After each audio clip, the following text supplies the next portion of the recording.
Hi, welcome to Training Talk. My name is John Cullen, and I'm your host for the weekly series here at the Institute of Police Technology and Management, as we offer you a look inside of different training tips, case studies, and some of the excellent classes we offer as we strive to train the next generation of law enforcement. At this time, I'm going to send you over to our subject matter expert who's going to share this week's weekly tip.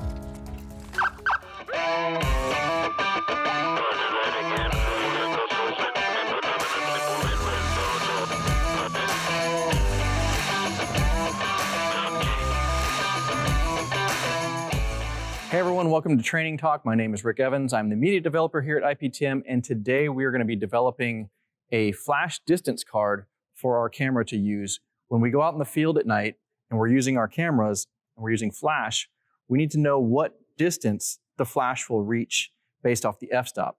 So we're going to be setting our camera at ISO 400 and 1/60th of a second for shutter speed to sync the flash.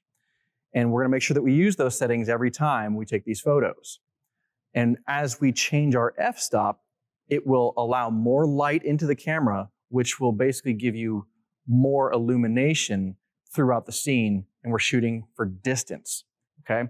So basically what I'm gonna do is I'm gonna go down to the camera that I have set up, and I'm gonna have my partner stand at each one of these cones that we have set up, and we're gonna change the f-stop, and we're gonna see how far the light throws based on the f-stop reading.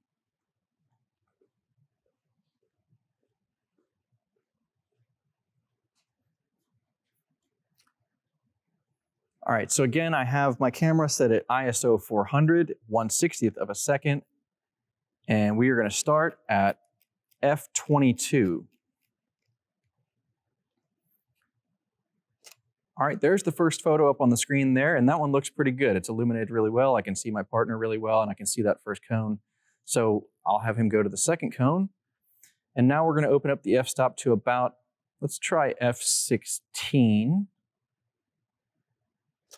Yep, as you can see, that matches about the brightness intensity of that first photo, so that works. F16 for, oh, and by the way, each one of these cones is set up 5 feet apart. So that first cone was about 5 feet from my camera. The second cone where he is right now is about 10 feet. Now I'm gonna have him step back to the third cone, which will be 15 feet away from my camera. And I'm gonna open up to about, let's try F11. Yep, that looks pretty good. And you can see that the scene is getting much more illuminated as I open up that f-stop. So he can go up to the next cone, and we'll try F8, should be about where we want it.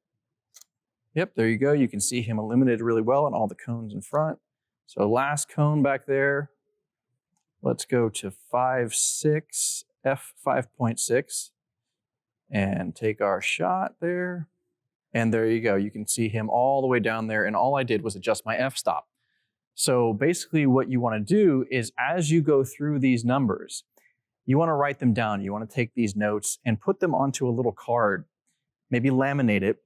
And if your flash, some flashes have a distance meter built into them, but if yours doesn't, you can laminate that little card, tape it on top of the flash head, make sure it doesn't go over the top so it doesn't bounce the light off the card itself. But you have it as a reference right there on top of your flash when you go out into the field to use it, and you'll know exactly what distance to, you'll know exactly what f-stop to use for each distance that you want to shoot. So if something's 25 feet away, you can look at your card and say, oh, I need to have this at f8, boom, and then you have your photo properly exposed and lit up. All right, so that's the flash distance card tip for you guys. Hopefully you guys are able to use this out in the field to expose your photos properly. Good luck out there. We'll see you next time. Thanks for watching this week's Training Talk tip. We hope that you found this beneficial as you move forward in your investigations. Please be sure to comment if there's any future Training Talk tips that we could bring to you or areas of interest. And while doing so, we'd like you to follow us on all of our social media channels so that you can stay in tune with the latest training. While doing so, also check us out at IPTM.org, where we have a large catalog of courses that are offered throughout the country. And if there's not one nearby, perhaps reach out to us and we could bring the training to you. Again, we hope that you follow along, found this useful, and we look forward to seeing you next week.